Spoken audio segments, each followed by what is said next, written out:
Beautiful. Hi, everyone. I am Elle Tusi, co-chair of the International Community for the Society of Professional Journalists.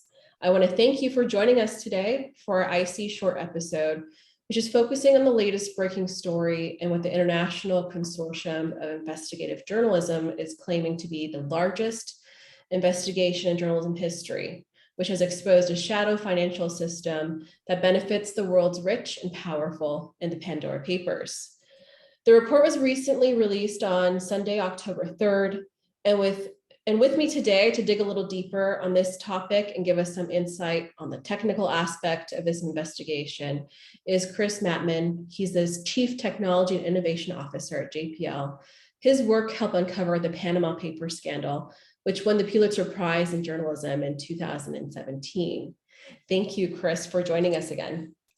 Elle, thanks for having me. Always happy to talk about these leaks and these exposures of financial irreverity. So keep going. I bet. So, Chris, what have you heard about what's happened with the Pandora Papers, and how is that different from what you saw with the Panama Papers?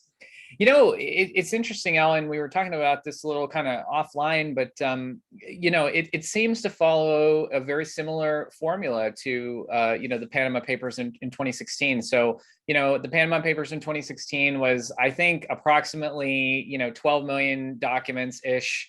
You know, it was maybe a couple terabytes of data.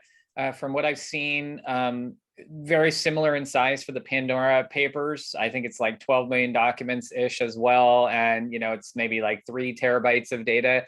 And yeah, this is a data leak, and not much, you know, is known exactly how they came into, I think we're still learning how they kind of came into possession, you know, of these documents, but the formula, you know, seems to be very much the same. You have this international consortium of investigative journalists, as opposed to 2016 with the Panama Papers, where they work with the Miami Herald or Miami-Dade Herald, you know, amongst others, to kind of analyze and kind of walk through and editorialize the, you know, analysis of these documents. In this particular case, they're working with the Washington Post, you know, to do that. They've established a website very similar, you know, to the Panama Papers. They've established one for the Pandora Papers. They are, you know, basically publishing their analysis, and we can talk about and, you know, dig into this of how they did it, you know, that both for Panama Papers and Pandora. But yeah, they published their analysis, which is basically, here are all the people that are, you know, named in these documents and that are basically using these shell companies to store their wealth. And, you know, it's a big set of names like it was in 2016. You know, in 2016, the Panama Papers, it was like the Prime Minister of Iceland. It was like Emma Watson, you know, actresses and things like that. Today, with the Pandora Papers, it's like, you know, Tony Blair, the former British Prime Minister. You know, it's like King Abdullah, you know, the second of Jordan. It's like those types. And, you know, I think there are even some, you know, actors or actresses or pop culture people. Like, I think Julio Iglesias was named, you know, in these, or Shakira, you know, here in the Pandora Papers. So yeah, a lot of these people store their money, you know, in sort of kind of, you know, obtuse ways to avoid taxation in these tax havens. And it's another big data leak that's showing us and shining a light on that. So yeah, like he's mentioned, it's probably around the same amount of documents as the one in 2016 that you worked on, about 11.5 million documents, I think they mentioned, and over 600 journalists involved, 117 media organizations. Those are big numbers. So on a technical standpoint, like, what does that mean when you have these kinds of numbers, when it comes to over 11 million documents, 600 people involved? Like, can you give us an idea what's the undertaking on a technical standpoint to handle something like this? Yeah. So, I mean, the undertaking, like, if you were, you know, a single data journalism person or a data scientist kind of sifting your way through these documents, and, you know, they don't talk anything in the publicly accessible information yet about the Pandora's Papers, about what the constituency of these documents are, you know, these terabytes of data and these, you know, millions of documents. But, you know, we can estimate based on the Panama Papers that, you know, it's probably hundreds of different file types. There are probably PowerPoints, there are PDF files, there are Word documents. And, you know, manually kind of going through this information, which as a journalist, that's basically what you are limited to without technology, is really pointing, clicking, and reading a bunch of text, language, legalese, and other things, and looking for and trying to identify people's names, their connections to these companies, dates, locations, where they did it, where these particular shell companies are sort of housed in, and again, like who's on their board of directors, what transactions they did, these types of things. Who, a lot of times what these shell companies are used to do is to hold property, to hold a house in Malibu or New York, some art, things like that. And then in order to avoid the taxation, you transact by either gifting or transacting with the properties that these companies, these shell companies own. So anyways, a journalist or reporter would have to sift through all of these before. Well, with the Panama Papers, the big thing was to leverage these technologies, these things like the Tika technology, which I invented, but also things like search engines, things like Blacklight, things like Solar or Elasticsearch. And what you do is you use these sort of automated technologies to go through these millions of documents, to sift, sort them, identify what their file type is, and then really to bulk extract text, all of the what they call the metadata, which are the dates, the places, the who created the document when, and all that. And then to basically create a big graph or a network of, again, all the relationships between the people, the places, the things, the names, the dates, the transactions. And given such a graph, you don't have to do the dirty work, basically, of all the data plumbing, and things like that. And then as a journalist, it's a lot easier not to go delve into legalese and all the documents, but really just to see a graph of all the people, places, names, and all those things, and then to follow the facts, and follow and so we expect, similar to the Panama Papers, that's what they did here with the Pandora Papers. Right. And so, again, we are seeing another story with this massive leak in the financial institutions and all these sorts of things. Have you seen any differences with the Pandora Papers as opposed to the Panama Papers? Or are we basically dealing with the same situation? The biggest difference that I've seen so far, Elle, has been the focus early on in the Panama Papers about how such a leak happened. And there was an article by Thomas Brewster, I think he was writing at the time for Forbes, about the flight of the Panama Papers. In other words, how did these leaks from Monsec as a holding company happen? And there was a big focus on the fact that they were running basically like a PHP bulletin board site. And PHP is a particular technology that's susceptible to a lot of hacks. And then at the time, and it was very, I think, around the time of the Equifax hack as well, the big data leak, 192 million people's data, that these hacks were happening, and these big data leaks and releases of information on the dark web. And so there was this sort of interest around the economy of these hacks, and what was happening. And, the biggest thing I see, and it's related to the cyber domain now, is there's been sort of a shift in that. So what the 2017 leaks and the Panama Papers were basically systems that were either using older technology and not patched, and then because of that, were susceptible to hacks. And so the punishment there was, why were you using this technology, Monseca, you dumb company, or Equifax? Why didn't you patch or upgrade your website software that made it vulnerable to leaks? It's a little different now. In the age of 2020 and SolarWinds, there's this notion of supply chain management. So what we actually found out, and what we're finding out from SolarWinds, the big hack, that they realized, and they're not sure, but they think maybe attributing to Russia. What the difference in the economy of that hack was, people were up to date on their patches, but what happened was they weren't getting their patches, or that these hackers infected the patching source. So the source company. So when they actually patched or downloaded their software upgrades, they got tainted upgrades. They got tainted patches that actually created a backdoor. So in other words, if you're getting your patches from places that are tainted and that open up vulnerabilities, you're actually being punished for doing the thing that you were trying to fix in 2017. And so that's how the game has changed a little. And so what I haven't seen appear yet on the Wikipedia page or in anything I've read in the Washington Post or at ICI4J for Pandora Papers is, how did this data get there? And actually, I think it's because people are reticent, given this changing sort of cyber economy, to kind of say how the data got there. But I anticipate it maybe we might discover that has something that is very similar to SolarWinds for that reason. Wow. So you mentioned right now something about how back then it was the older technologies, but I think now, especially in 2021, we're seeing, I don't know if you're aware, like all this stuff that's happening with talk about Web3 and newer technologies and this next wave of what everything's gonna look like. Do you anticipate these newer technologies are gonna make things more vulnerable when it comes to information and data breaches like the dark web? Or what is your take on all of that? And as journalists, what can we think about when we see these newer technologies like Web3, blockchain, NFTs, and how we can approach stories and make sense of all this stuff that's happening in the tech side of it? Yeah, well, and so you kind of help set this up. Thanks, Elle. So NFTs, blockchain, all these. Let's unpack a little bit of that. So blockchain is this sort of distributed ledger. It's the notion. It's existed. The technology for blockchain has existed for quite a while. It just hasn't been sort of deployed and put at scale. The notion is a distributed ledger, or distributed in computer terms like hash table, that you transact with, and that maintains a record of who it transacted when. It's immutable. You continue to add to it, and it's decentralized, so it's not governed by any centralized authority.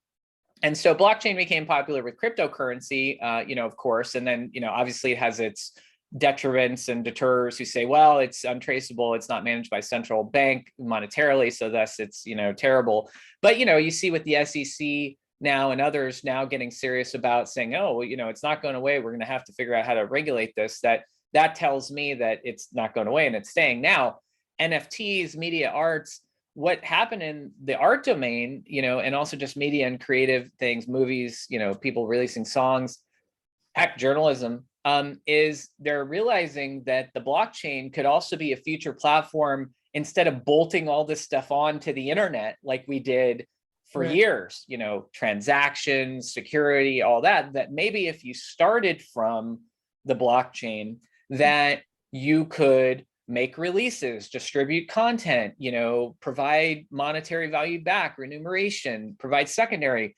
And so that's the concept of NFTs, or non-fungible tokens. And so that, coupled along with platforms to deal with things like NFTs, OpenSea as an example, Curion, these platform providers that are really providing, on top of blockchain technology, a community of people to use it, to sell, to create, and that's Web 3.0. What do I think about that? I think that, yes, that has the opportunity, especially since content providers don't only have to come from, say, the classical internet and the Web 2.0, that there are a lot of them are moving on to these platforms. Absolutely. And back to your original question, what do I think it has to do with security? What should journalisms be worried about? Is it going to be more hackable? Always, be aware. And, this happened during the recent, Time Magazine did a release recently called Timepieces, in which they, had a bunch of artists. They made releases, of works, these things called timepieces. And what they noticed is that there were attempts during these auctions and to release that people were trying to game the system and hack it. And so it is there. Blockchain technology is maturing. It has not been as long as Web 2.0 and the web. And so obviously it's, it might be, there might be vulnerabilities there that, aren't necessarily there in the hardened 20 plus year, web. That said, it's not a reason outright to dismiss it. It's not a reason to not use it as a source, say, as a journalist. It's not a reason to not get involved. You, as a journalist, you need to, I'm not even, I know tons about computers and whatever, but I'm not even an expert in all this stuff. But as a journalist, you ought to be able to at least regurgitate what I just said about what this capability is, because that's going to allow you to use it as a source, to find information on that, to follow the facts there. And if you don't, you're going to be missing out on a lot. For sure. And, with, the Pandora Papers, Panama Papers, and potentially whatever stories may come up with this new world of technology that's coming with Web3. I think it's really important, or maybe I can take your perspective on this, the collaboration element to this. So traditional journalists teaming up with data scientists or people that have that technical background. Given that collaboration, what do you think would be really important in that relationship between journalists and data scientists to make it successful, from your experience? Yeah, well, I think part of that'll be really important is really two things. The first thing, I would say is sort of, not sort of being half in on leveraging the platforms, but embracing them sort of wholeheartedly. And part of that is being an early technology adopter, in a way. But part of, and as you know, part of getting the story, Elle, is really embracing yourself in that community, and the community and the technology go hand in hand. So it's almost, you can't sort of be half in and half out on that. So I think that that's sort of part of it. That's part one. So my recommendation would be all in. And then the second, part of it too, is that don't let data scientists like me, cite a bunch of statistics, pretty graphs, and whatever, and then treat that as something different. Data scientists, data science, journalism, data journalism, they're multidisciplinary nowadays. In fact, in 5 years, we may find that really there are no data scientists anymore, and they've evolved into the next generation of journalists, or, planetary science, or whatever, you're doing with that. Data science was a sort of specialization that was needed at the time. I say this as one of the inventors of the term. It was a necessary specialization at the time to indicate that your kids should learn to code, that we should have increased participation, and diverse participation in the STEAM areas, that, math isn't scary if you apply it to a problem that you're interested in, and things like that. And so it was needed at the time.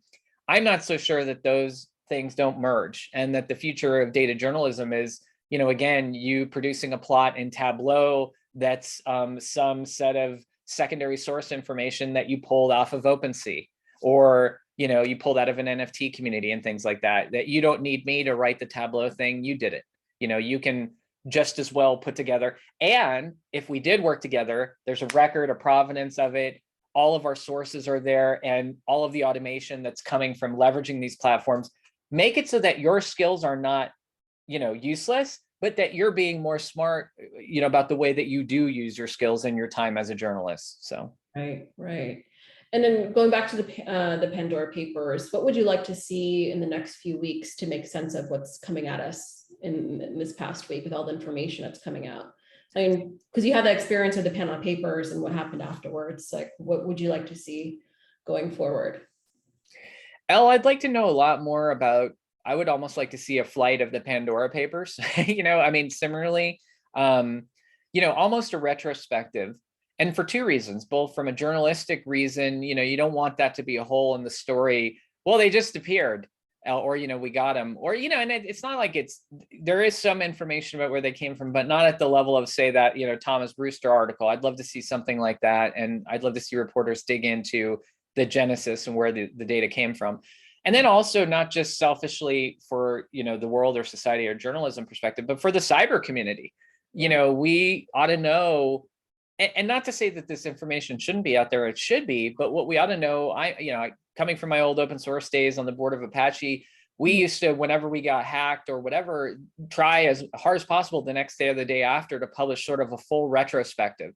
And you see the modern internet companies like Twitter does this, they're actually excellent amongst all the current web companies about publishing this, maybe a little better than the Facebooks, the Instagrams of the world, about saying, here's why you got the blue whale, or, the blue bird, here's why it went down, here's, and then a retrospective on that. I'd love to see that, those two things.